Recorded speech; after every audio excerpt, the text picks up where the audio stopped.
All right, I'm going to try again. If this fails, I'll just sign off and I'll just keep stitching.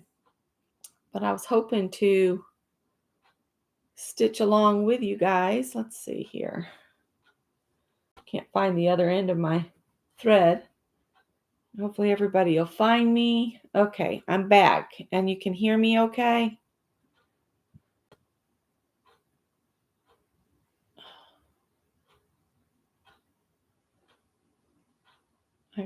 I got 2 more strands of the DMC types cloth. Yeah.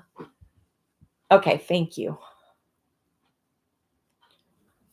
All right, I'm going to do the piece of lace first because it's on its own.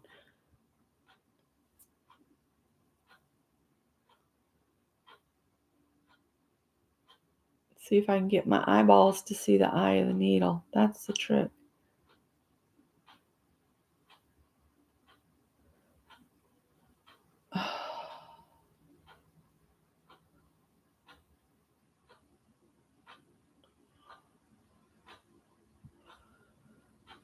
Okay, so what I'm going to do, I'm just going to do a running stitch between these two lines.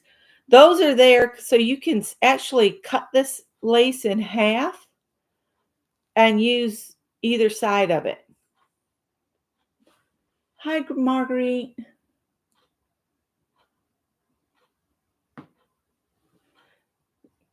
You only do the prayer pouches? That's okay. So I feel like I need you guys to come here. Come here. So I can get this closer to me. Here we go. I come up from the back, so the knot's on the back. And then I'm just going to do a running stitch right down the middle. In and out.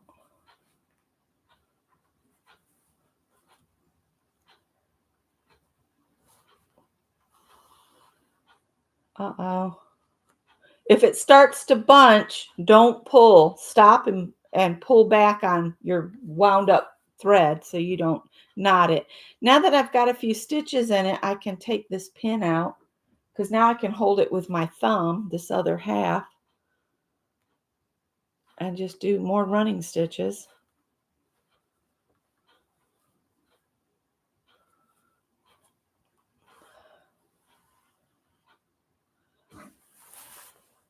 All right.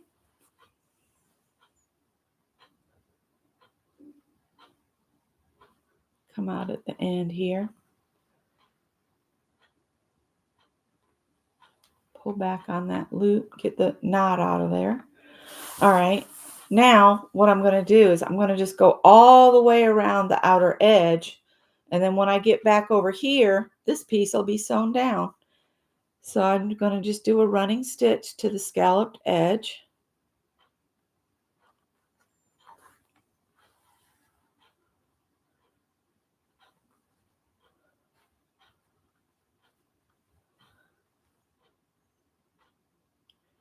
And I do kind of work around that scallop. And so I don't do a in and out with the scallop edge. I actually take just little short single stitches so I can go up and then down and then up and then down. And it's hard to turn a corner with a needle like this.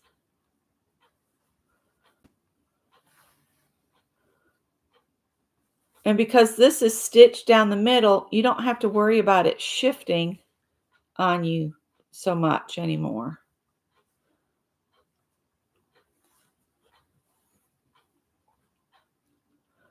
Use your opposite thumb and hold the fabric down onto the fabric, the lace down onto the fabric with your thumb, and then do your stitch and then pull it up.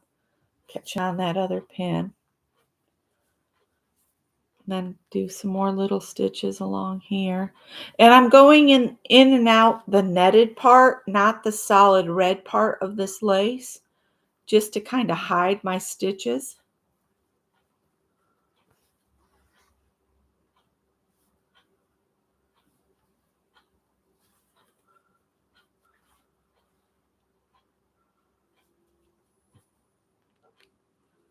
I like making my own fabrics like this, doing the paint and stuff on it.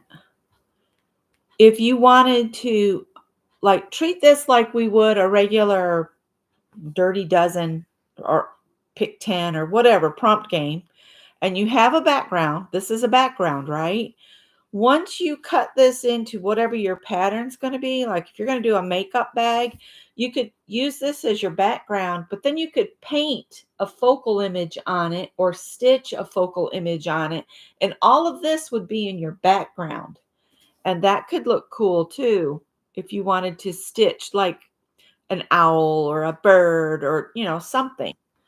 You could color on it with ink tints and then do a little stitching if you wanted to. And again, this would just be the background. That's why I say don't make your background so busy that you can't add a focal image and, add to it. You always want to have space to add until you're done. At least that's my way of thinking about it. This is but one layer. And I've been thinking about adding, some different shapes and things with stitching. And I know one of our prompts was add buttons. So I'm going to add some buttons. Once I get this cut into the squares I need for another Japanese rice bag, I will add buttons and stitching and all that stuff in the square form, not once I sew it. Once I cut this into the 8 or 9-inch squares, whichever I decide to do, I'll treat each one as its own components, but come in. Don't put anything else within that 1/2-inch seam allowance I'm going to have. The one I just made, I only had a 1/4-inch seam allowance. And I think Catherine's right. It would be more, better to have a 1/2 inch. That way you can be assured that your stitching will last a lifetime. I don't think my first bag's ever going to fall apart. It's just, I think it would be more substantial, is what I'm saying, if you made your seam allowances up to a 1/2 inch.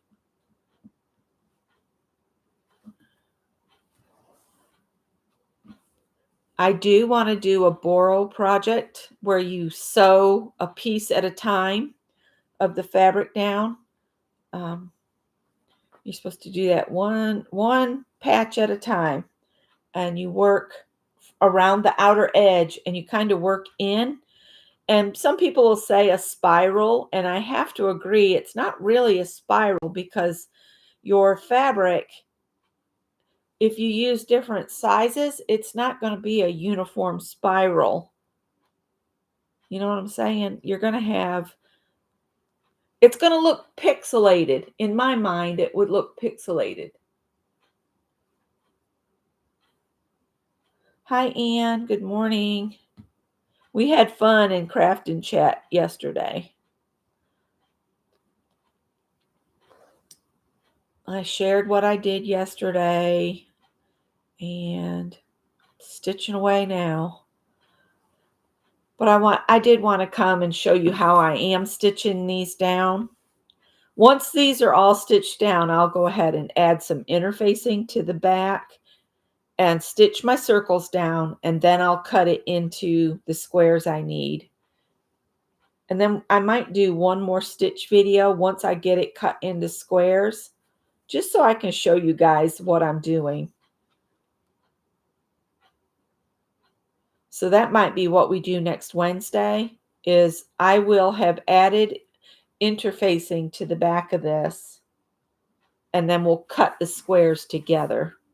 I'll show you how I'm going to cut mine, and I'll show you how to base the interfacing on, and then we can add the buttons and additional stitching and all of that. And I'm off the camera again.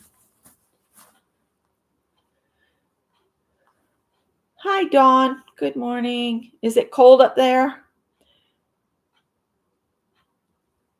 I'm now thinking maybe I could talk Scott into a trip to Maine for our 40th anniversary in May. It'll probably still be chilly up there. But that's someplace he really enjoyed when he was in the Navy. He loved Maine. He was thinking about moving back up there. And then we met down here. So he's still got a Yankee girl. It's just I had moved south. I guess. Oh, I tied the knot on the front. You know what? I'm going to leave it. I meant to put that on the back, but woohoo! Added interest. And I could put a button over top of that knot, although you can't hardly see it. All right, I'm going to stick my tail under a couple of these stitches, like so. Just the embroidery stitches, not the fabric threads. And then I'm going to cut that. Now, this was another reason I wanted to do this live, to show you guys this. I have my heart. I set this down. The heart is overlapping the fabric. So I want to stitch the fabric down first. So what I'm going to do is I'm going to take another pin and I'm going to put it in this other side of this heart, just like that. I'm going to take this pin out and put it in the fabric, just the fabric piece. Then I'm going to fold my heart back and put another pin in it to hold it out of the way. That way it won't move from where I had it. And see, now I can stitch this piece of fabric down. Now you can go the same way the fabric is, or you can go opposite. Your choice. It's your piece. Ooh.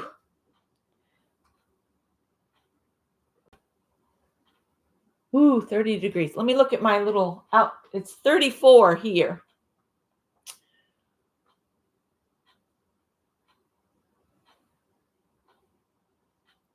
So yesterday when Mary was working on her piece, I kept trying to get her attention to let y'all know she worked on a piece like this, but then she worked on the denim piece. She had two different pieces going during her video yesterday.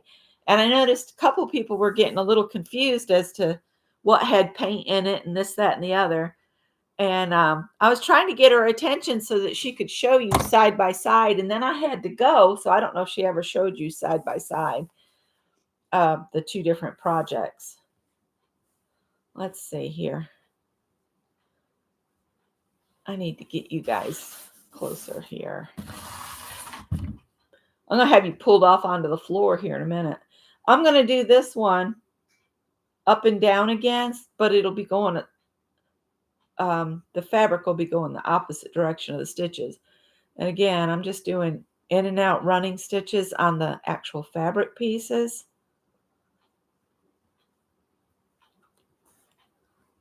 See how it bunched up? Before you move to do another stitch, smooth that back out.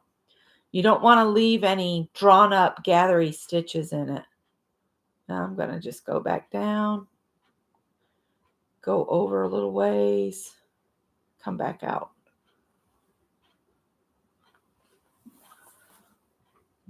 And then I'm going to gather all this fabric up where I've already stitched and stitch back through again.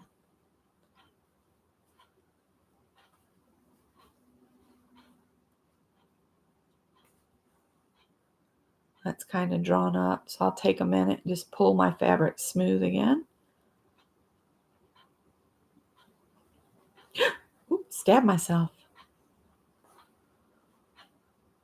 And I'm going to go off that little fabric patch.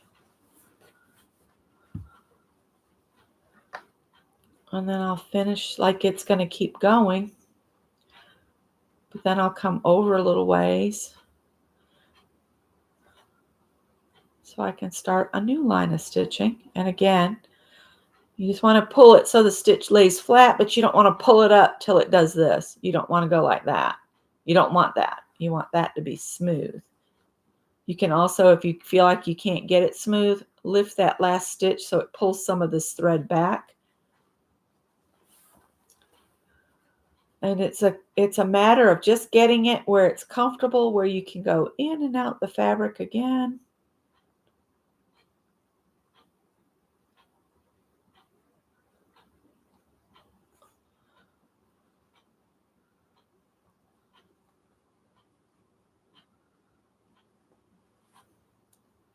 If you need to, lay it on the table and smooth it out. I'm just doing this like this so you guys can see. I'm going to go down a ways here.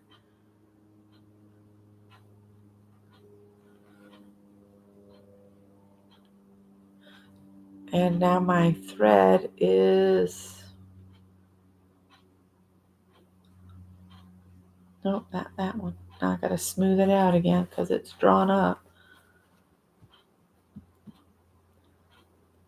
Probably don't need the pin anymore. I'll take that out. You can just move your pin if you're not comfortable with it being loose. But as you can see, I've got some paint on here as well, and it's kind of grabbing where the paint was. Come over a little bit. Let's see. Oh, -10. Brrr. Even in Celsius, that sounds cold. I'm in South Carolina, and for us, this is chilly.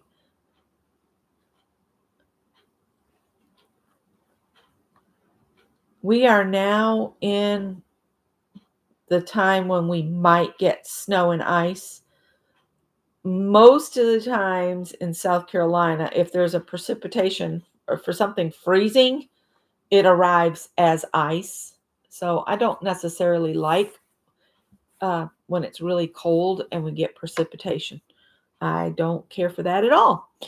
Don't care for ice.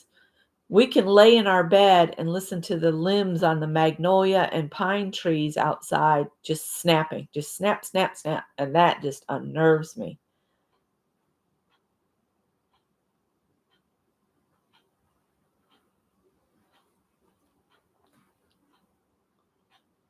The magnolia tree still has limbs from an ice storm from, gosh, years ago. And they're just kind of hanging up in that tree. They're all kind of locked in with the branches.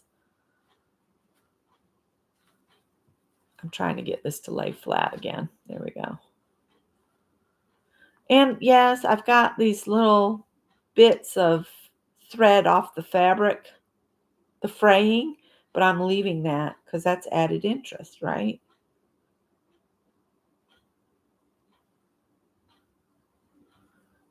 And I'm going to take this to the back because I'm about to run out of thread.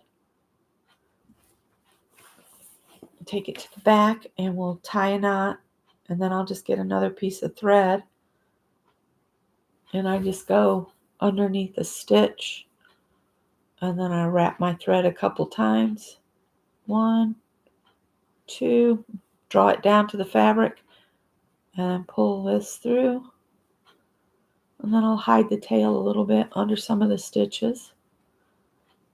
It's all going to get stuck together anyway because of the interfacing I'm going to add. And I was saving these, but right now I'm just tossing them because I'm trying to finish these projects. So I'm going to get some more threads one at a time. If you try to pull more, that's how you get the knots. Straighten the tail back out and then grab another one.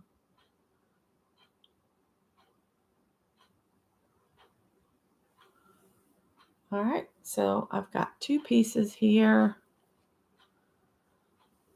And I'm going to put them together on this end so that I can have a change in color.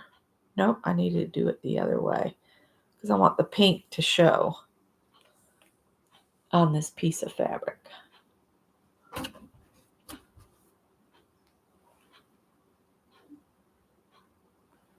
Oh, no thanks. No ice. Well, more than anything is the highway departments here, they've been getting more things to handle snow. But when I first moved down here in 1982, they just had like road scrapers, and they would they just didn't have the ability to deal with snow and ice. It's a little bit better now, but still the people here don't, the people that have always lived in the South, they don't know how to drive in the snow. They still try to do top speeds. They go hydroplaning everywhere. I just lost a pin. I think it came out of this piece of lace that's about to fall off. So I'll stick that back in like so. I'm looking at my piece here. This pin's about to leave. That's another good reason to switch to safety pins, is they're trying to work their way out. And I don't really worry about it making holes in something like this because it's all hand pieced, hand done type stuff.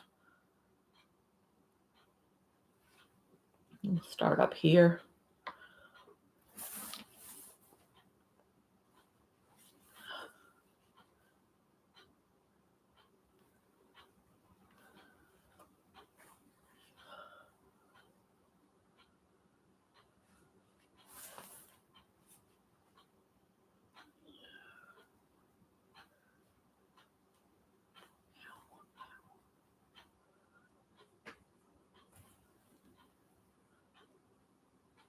Oh, bye, Safia.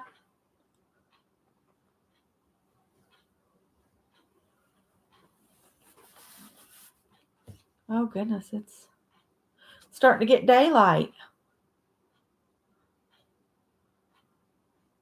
The heart I will put down with blanket stitch. Does everybody know how to do a blanket stitch?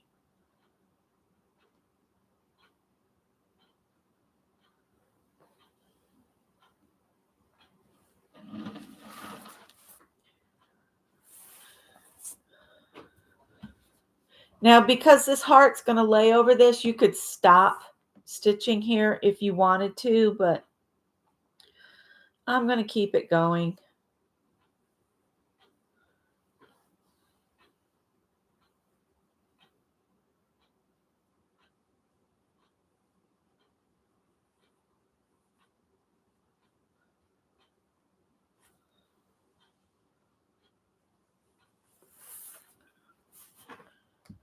I'm not going to go too far off the fabric this time because it's not going to be seen anyway. So I mainly just want to get this tacked down some more.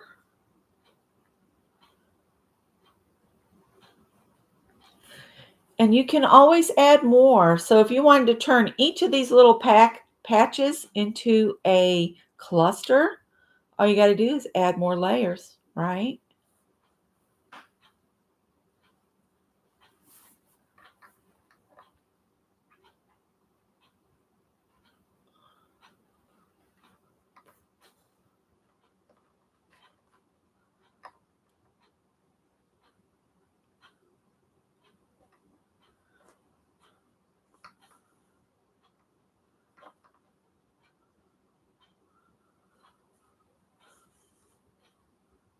Okay, I'm going to do one more little row here.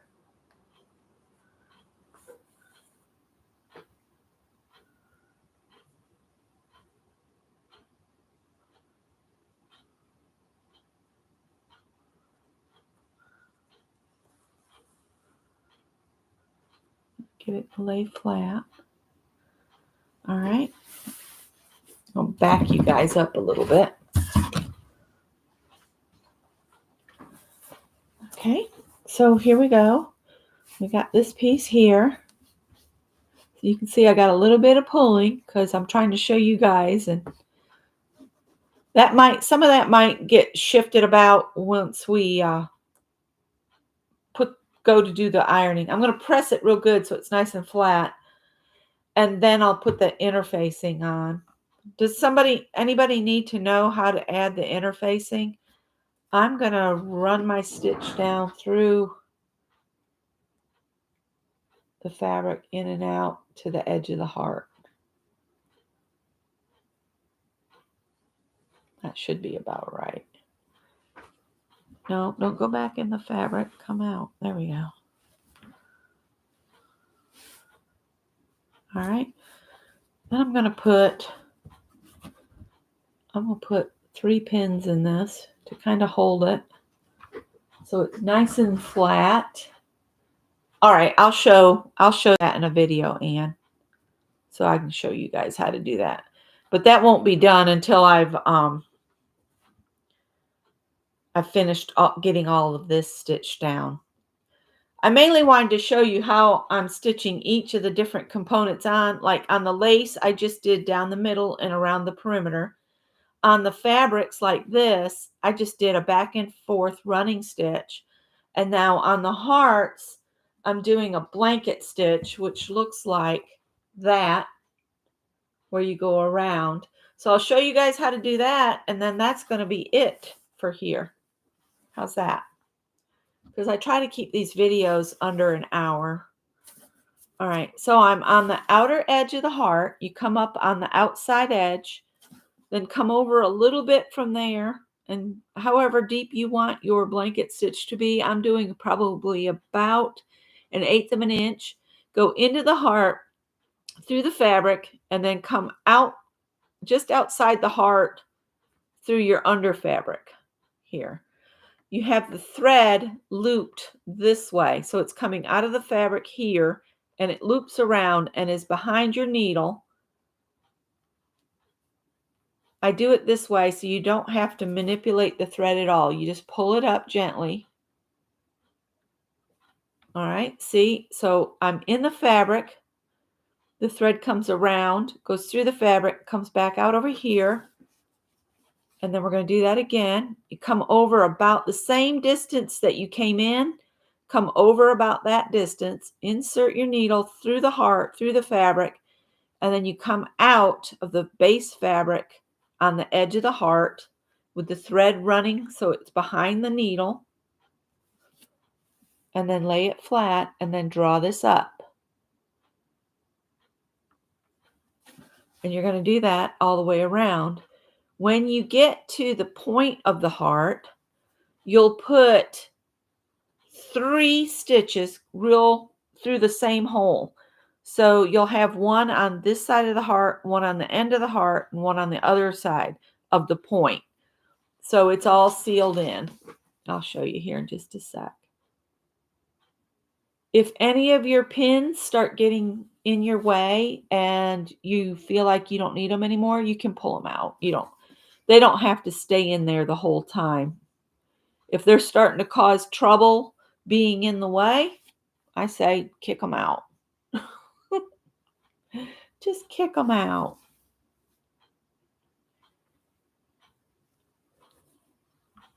All right. So there's a stitch that covers that side. Now I'm going to go in the same hole and come out at the tip of the heart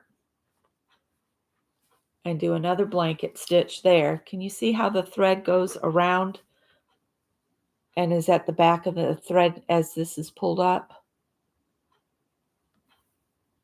Get that on your point. You don't want to pull real hard either, or you'll have your tip of your heart will get all bent in. All right. Then we're going to go through the same hole, but come out at the side of the heart.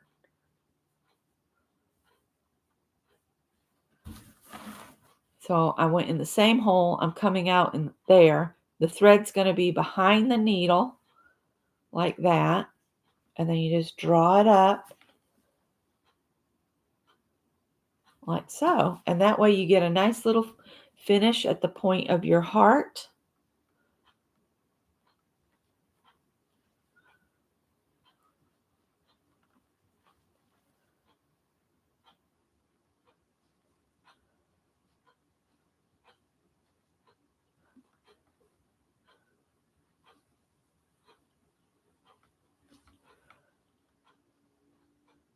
I saw Carol was doing on Instagram or Facebook that she's doing some kind of stitch doodling in a base form, like a geometric shape, and then she's doing some stitching in each of the cells of the unit, which is kind of cool. She needs to do a video. Hi, Angie. What did Angie say? We are getting high winds and all today. Yep. We had some high winds a couple days ago. That was enough. All right, see how that pin's in my way? I'm going to shift it and move it up a little bit so it's holding just the cell of the heart, and maybe put the point. So that opens up the area I want to stitch, but still holds the heart down. The weight of this thing is pulling it off the table on me.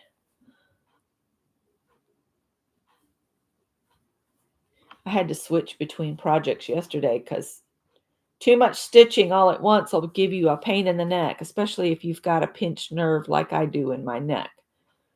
I don't want to aggravate it any more than needs be. And let's see.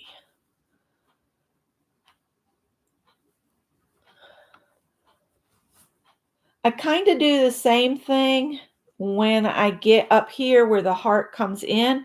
I'll do the same thing where but the same hole that'll be shared is on the outside of the heart instead of inside, because you're working into a indentation instead of over a point.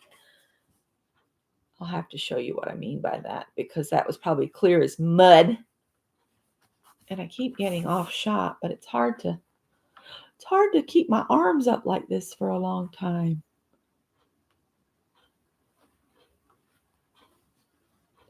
I'm going to have to change threads in a little bit here.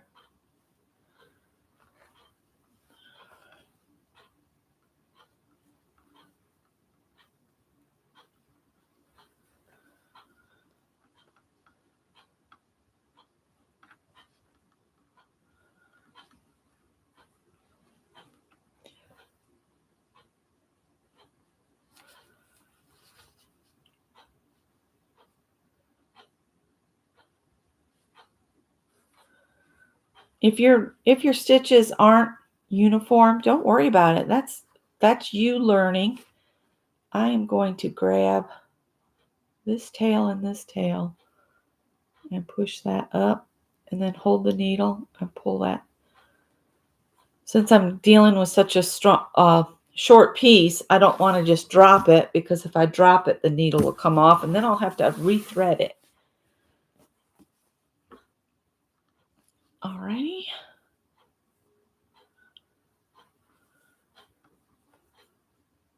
I'm going to do one more stitch.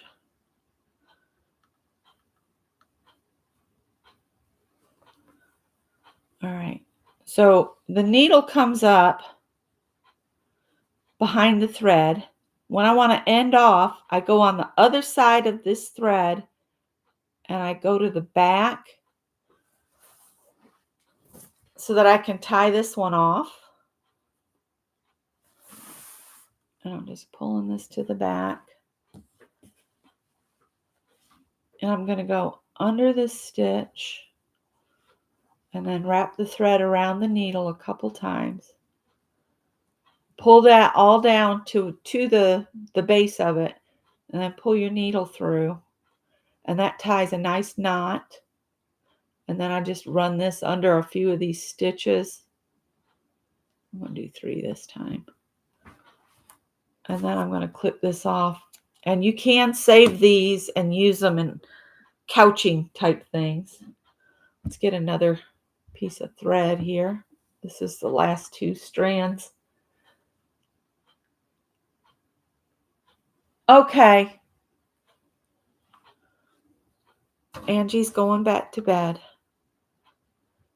Mr. Scott wanted to go back to bed this morning. I hope he made it to work okay. He's already been working for almost an hour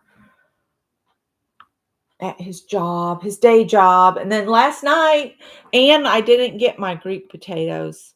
I forgot Scott teaches Thursday night. So we ran to Arby's and got fish sandwiches. Not the same, but they were okay. I think the best fish sandwich we've ever gotten was at Bojangles, and they rarely have the Bojanglers, they call them. So, and the Arby's sandwich wasn't bad. All right, I need the heart I was just working on, which is right here.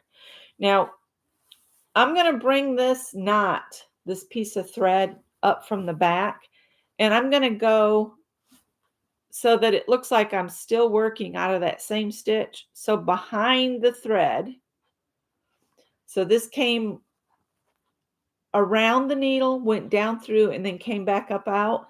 I want to be in that same position to where it looks like I'm coming up like I had just continued the stitch. So I've come up right where I had come up before. So basically where I had gone in here and come out here with the thread running behind it, I want to be in that same position. I do want to show you how to do the dip and the heart. If you're doing hearts, if you're doing circles, you just keep going round and round. I'm going to go ahead and take this pin out because I'm not going to need it anymore. If something becomes cumbersome or becomes in your way, go ahead and remove it or shift it so that it's not in a way that it's going to bother your stitching.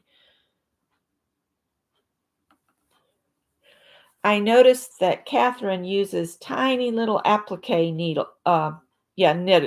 which are probably about that long.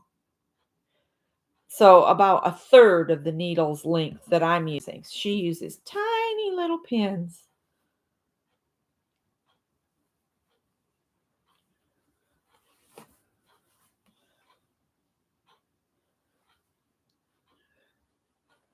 So then the thread comes up out and it's going toward the way that I want it to move. And then I come in and I do my little stitch in on the inside, goes through the heart, through the backing fabric, and then come out from just the backing fabric at the edge of the heart.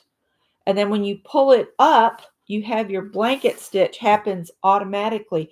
You don't have to manipulate the thread or anything because the thread is already moving in that organic movement type because you've already told it where you want it to go by positioning it in that direction.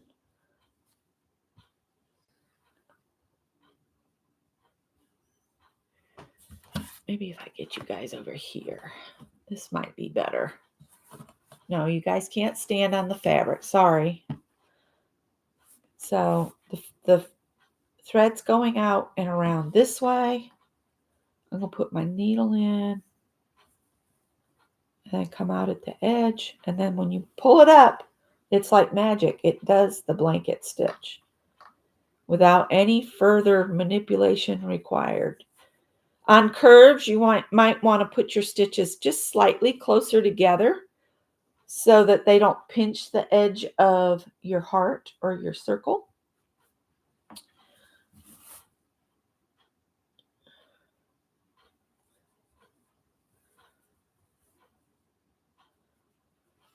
Hearts make me happy. And I am thinking of doing a project for Valentine's Day. And I'm going to work up some of the hearts of love. And I'm just going to package them in a plastic bag. And I'm going to stick them on our community message board down by the pool. And people that are out walking, they can snag them a heart on Valentine's Day. And I'll probably put messages on it like you are loved, you are worthy, that kind of uplifting message on the back of them. And just see how many of them get picked on Valentine's Day. I know there's a certain limit. I'll have to read the memo on the bulletin board because if you leave your stuff on there past a certain date, and everything has to be dated so they know how long it's been on there, so I can rescue any hearts that don't get, taken by somebody. And I'd also thought about maybe hiding some in the local little libraries. You know how some people have little libraries in front of their houses or whatever. I thought that could be fun too. All right.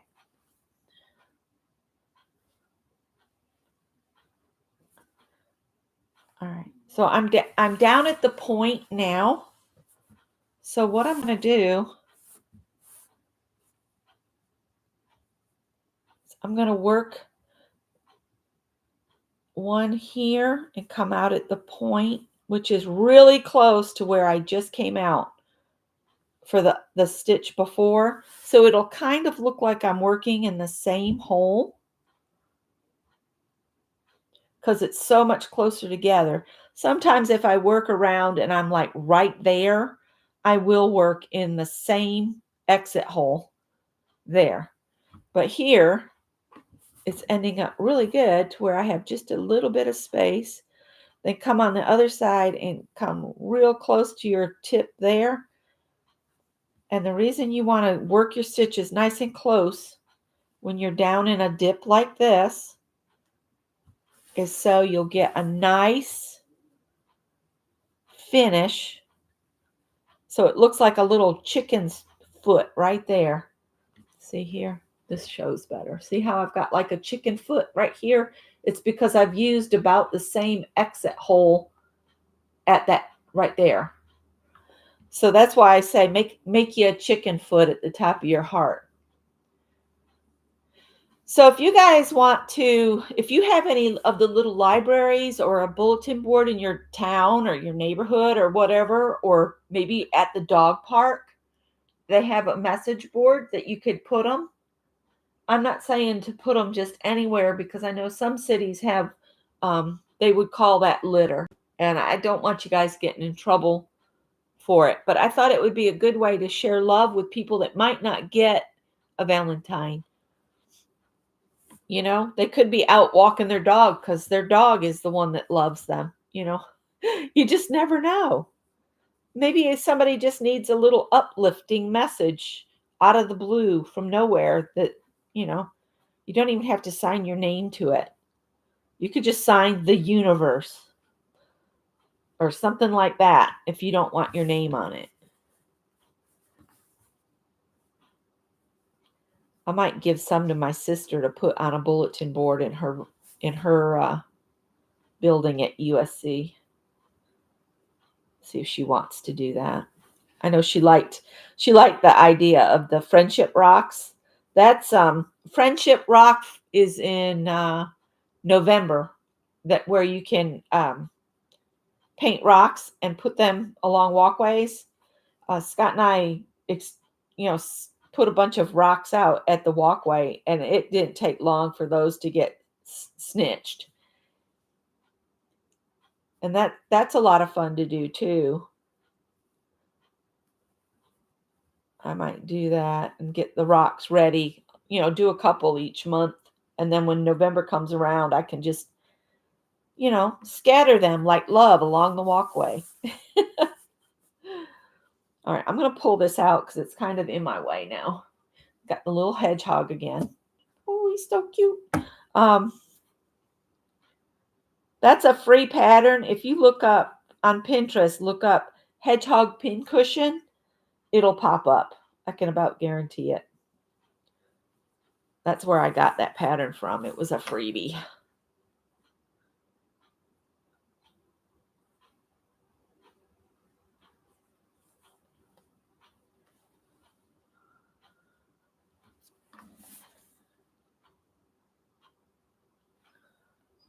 Stitches are getting a little deep.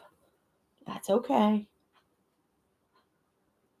When I finish this heart, I'm going to sign off. So if you have any questions, now is the time to stick them in there. Is Roy here? Hi, Roy. Good morning. I'm getting kind of hoarse too. So horse is getting out of the stables here in my throat. I can probably take this pin out too. I think I can keep her under control here.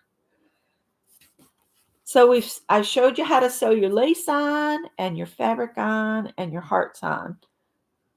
And Wednesday, I will show you how to put the interfacing on the back, and maybe we'll stitch a couple circles And then I'll do another live where we'll do another live and I'll show you how to cut it apart. Now, I might not have enough to make a makeup bag, with leftovers from this, because I keep going back and forth about what size I want to make my bag. The 9-inch squares is really perfect, but I might just go ahead and show you how I deal with that. So we'll add interfacing and stitch circles next Wednesday, and then cut it apart, and then the next Wednesday we'll work on a square to see how to decorate a square.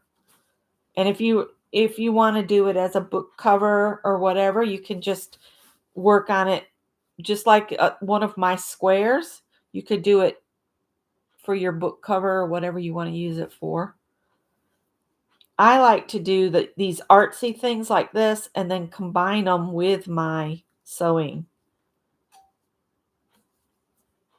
And I might cheat on my Japanese rice bag. Since I'm doing all this hand stitching already, I might stitch it together on the sewing machine because, hey, I have a sewing machine. And I think it would be more substantial if I did that. Ooh, I think we might have just enough. All right, I'm going to do this stitch. And then the last stitch, I kind of want to line it up. Oh, you know what I just saw? There's a cut in this heart right there. Huh. Well, I might just, I don't know. Let's see. I'm going to line it up where we started so it looks like the thread just keeps going. And then I'll go to the opposite side of where I came up on the back side of that thread and get to the back and tie your knot. I just realized that has a little cut in the fabric.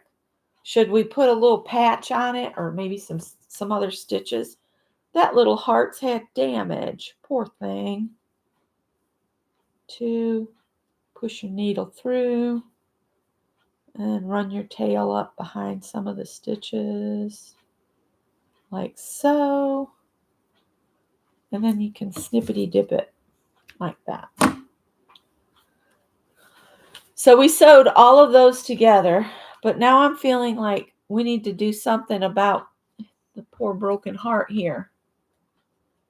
Show everybody the cat picture from yesterday again. I showed it earlier, but for those that just got here, this is the cat that a neighbor rescued that has since passed away. I like to do these. They're paper pieced. I learned how to do this by Shell C. So you can use book pages for your white. And then the orange that you see, all of these oranges were gel prints that I did. And the last thing I did yesterday is I added glass bead gel, and that's the shiny bit. And that's why I want a real shiny, glossy finish for the whole thing, so I don't lose the shiny over the glass bits. And I looked on my carts, and I do not have any glossy. I have really matte, and that's not going to work for me. I need it to be glossy. So a trip to Hobby Lobby or Joann's, it'd probably be cheaper. I don't know which one. They're both overpriced, Joann's and Hobby Lobby. But I don't want to drive to Michael's. I drove there for 5 years, and now it feels like it's just too far away to go. That's so funny, isn't it? Plus, I've got that car that I don't want to be too far from the house. It's acting weird. Now, I just had that thread. Oh, never mind. I got it. You're welcome, Ann. But those are fun to do. Deb Farrell was talking about she'd love to do one of her dogs, but her dogs are like black. what you have to do is really look at your picture, your reference photo when you're doing your piecing. And what I do to do these is I'll take the photograph. All right, let me show you. Here's the picture again.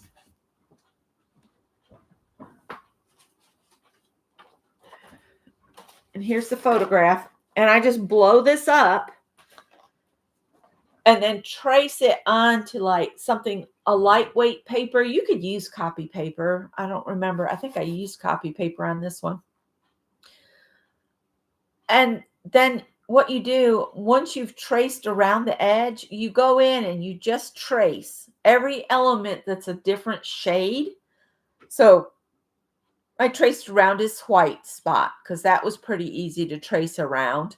And you can see it's not a dead on exact, but it looks pretty close to him, right? You go around his eyes, you go around the dark part of his eye, you go around the different elements like his pupils, his ears, you go along the edge, and then you might also want to show that it needs to be lighter inside his ear. A lot of this, you can put reference lines. That gives you some help when you're doing your paper piecing. And you can see some of the pieces are really tiny. Like this dark right here is just a real thin sliver of paper. So these are a lot of fun. And when you're doing the tracing around of stuff and you've got like an all black animal, trace where you see highlights and lowlights. And then you can still keep your reference photo handy. But by tracing those out, you'll say, oh, okay, so that area needs to be a little bit different shade than the other area or whatever. Like I could even have broken down his spot here and use real tiny pieces because there's all different values within that little circle right there. You just have to take your time. That's the thing about paper piecing or even fabric piecing that takes the time. It's getting the right shade in the right place, the right shape of piece, the right color of piece, that kind of stuff. Yes, it's a very involved process, like Roy just said. And another thing is you do get covered in glue. And like I said earlier, I can't stand my hands to be sticky. So I'm constantly wiping them. So I have to really be in the mood to work on it. I'm going to wrap this extra back around the spool just so I don't lose it because I need to take a break for my neck's sake. But I do want to patch this heart. So I could wait until I've cut this out to see where this heart's going to fall. But I'm feeling like if I don't fix it right now and do something on it, I'm going to forget it and not do a repair on it once I get my components cut out. And I still have quite a bit that needs to be stitched down. But there's just like this little cut. See right there. From there to there. So I'm going to come up from the back at one end of it.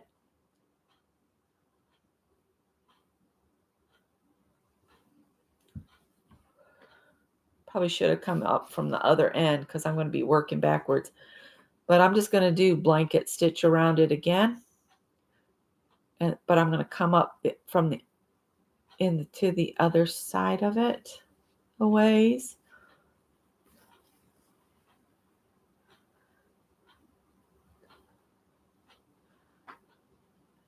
And it's not really going to look like a blanket stitch at all because I'm not on a edge and I'm working backwards. There, now it starts looking like a blanket stitch more. And that'll just keep it from getting caught in things.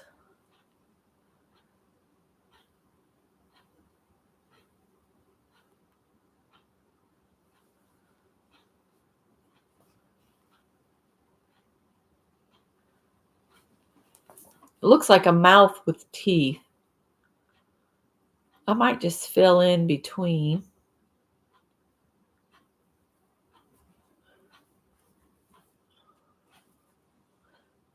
do, I guess, what you'd call a satin stitch.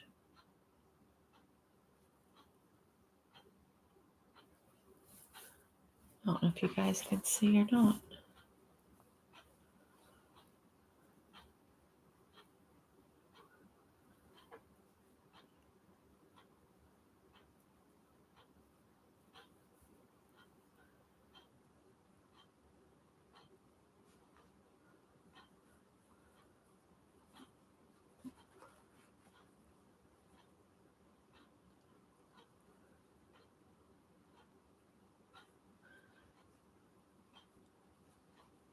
So if you're like me and you don't like how your original stitch started, just go ahead and do a different stitch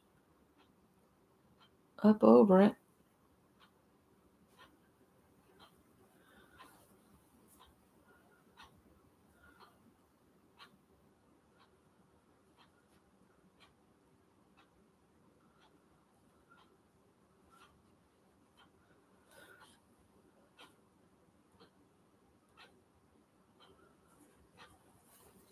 And I'm just going to do that the whole way. Just do a little satin stitch on it. The blanket stitch is kind of giving me the guidelines, how wide I want this to go.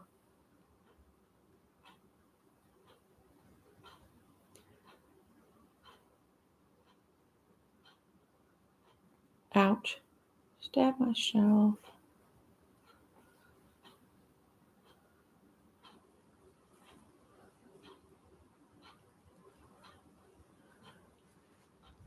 I didn't realize that little heart was busted like that. You know what? I could turn this into a heart just by doing satin stitch.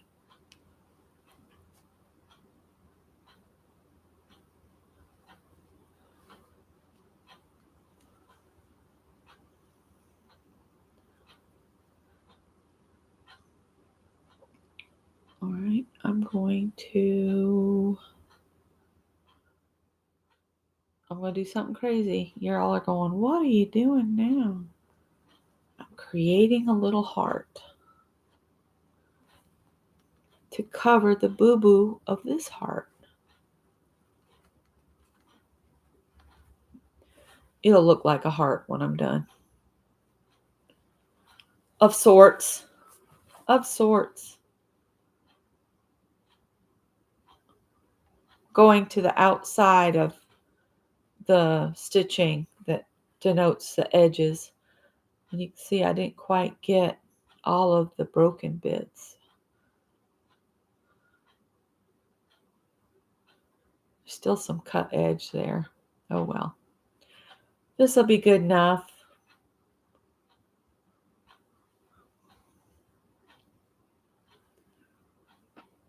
I didn't see that little bit there. It's all right.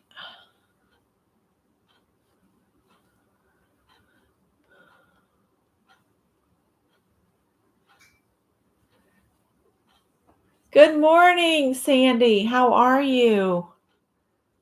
Have my nose to thing. Oh, your thumbs are screaming. Well, mine are starting to scream too, but not too bad yet. I haven't stabbed myself nearly as much as I have in the last few days.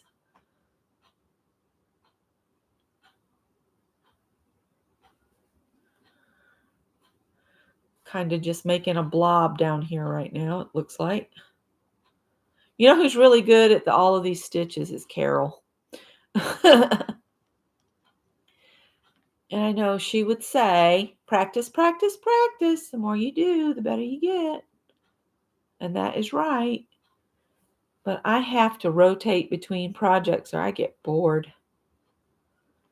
That's why my channel's not just crochet. It's not just sewing. It's not just, cooking. It's just a little of everything. I'm going to elongate this to give this heart a little point.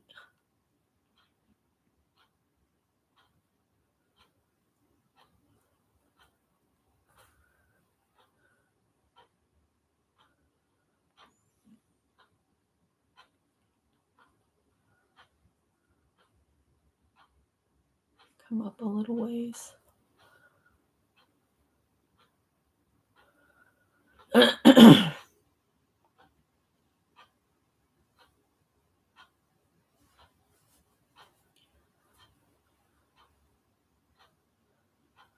Satin stitches just, if this was a video, I could speed this up. But this is showing you the process that things like satin stitch, they take a little bit of time. And if you're always in a hurry, maybe this would be a good thing for you to pick up. I just stabbed the daylights out of myself. To pick up to make you slow down and relax.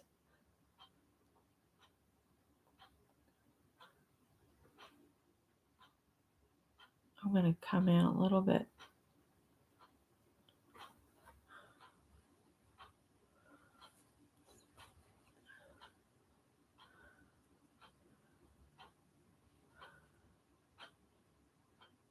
I wonder if I've got enough thread to go do a back stitch around this now.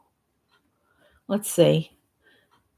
I'm probably still going to need to add a little something to cover that spot that's still a small cut.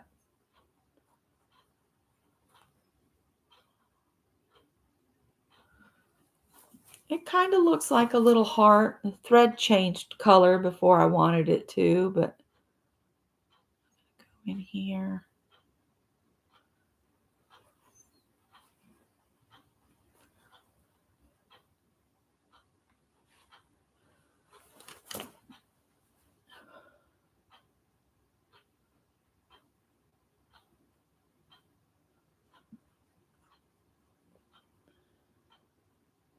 I'm sorry if I'm getting where you guys can't see. That's one thing. Stitching is hard to do live, and it's hard to share without an overhead camera that points straight down, which I do not have.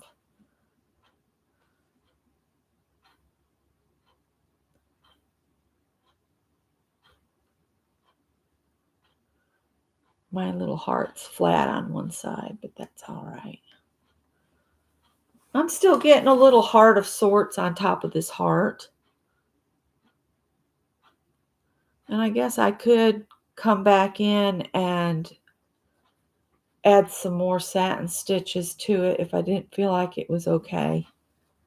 Let's see. I got to turn it. Oh, turn it around, turn it around.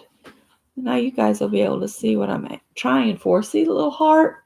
It's got a green line across it. So I don't know. Maybe it's inevitable that this heart is meant to have a hole in it or for some reason. Maybe that's just the way it was supposed to be. Maybe? I don't know. I'm making it up as I go along. How about them apples? Some of my grandmother's favorite sayings. I keep telling Greg I need to write down his great-grandmother's favorite sayings. She loved to say, cut the comedy, and then me and my cousin Holly, we would run and get the comics, and we'd cut them up with scissors, and she'd say, quit being such brats. Or she'd call us little shit asses. That was one of her favorites. All right, you little shit ass. Might be too early in the morning for foul language, but that was my grandmother. That was the extent of her cursing, was to say S-H-I-T.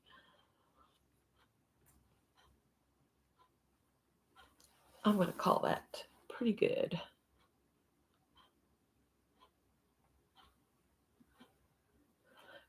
Now, wait a minute. I'm going to back up, because if I took a picture of her when she was sleeping, it would startle her awake and she'd call me a gall darn idiot. Oh, Grandma and I, we were a couple nutters, I think. And I think there's a little bit of a raw edge still on this side, but we're going to let it go. If it wants to have a rough spot on its heart, so be it. All right, going to the back, going to tie a knot, and that's going to be it. Can't believe I didn't notice that hole in the heart until I was stitching on it. All right, so if you got just a little bit of thread, you can back through, bring your thread up, and then go back through the thing again, and then draw it up. And then that way, you can still get a knot tied on the back. I'm going to run under those satin stitches. And then snippity dip. And just like that, I mended the hole and gave it another little kind of broken heart there. I need to put that needle in with the embroidery floss. So that's how you stitch your components on.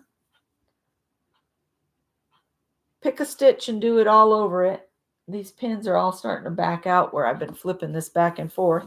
But you can see I've already done this one. And so I'm about halfway through. I'll just kind of go up through. You can see what I was talking about. When I do the running stitch, I take some stitches off to add interest across. And then I'll come in and maybe like right here, this circle's kind of faded. I'll add a stitch circle right there. And what I do for that is I take that Pringles lid and a pencil, and then I just go around it. You might have to go a couple times.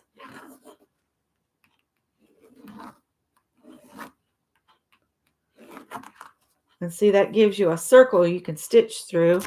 And I also like to use the little guy. So maybe I'll do a small guy that goes on part of one of my patches and on the background fabric.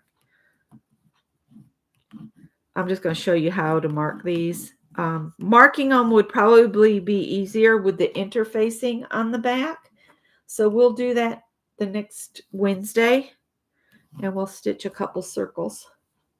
You can see, and you can just add as many as you want, but I like to have them just as added interest. I don't want to cover it with a bunch of them. Plus, I don't want to stitch that many. All right, and here you go. Here's some fabric.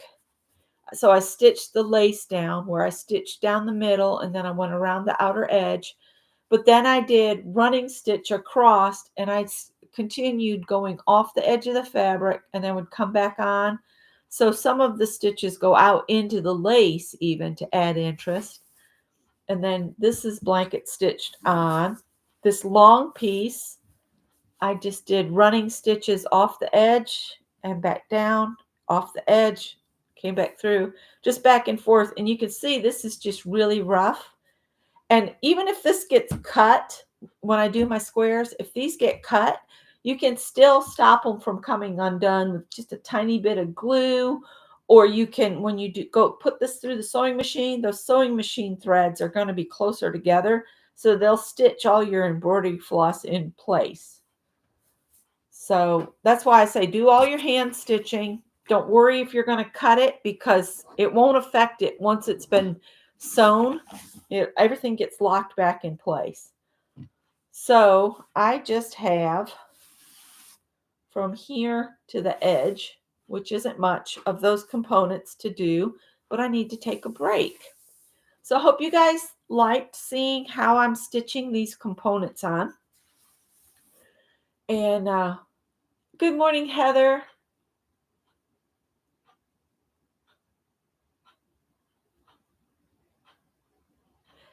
Oh, yeah, I used to take things when Greg had activities when he was little. And just be prepared. Anybody that's younger that's not playing will probably surround you. All right. All right, guys, I'm going to let you go, and I'll see you next Wednesday for this. And then Scott and I might do our Saturday night, late night chit chat together. I don't know what we've got planned for the week.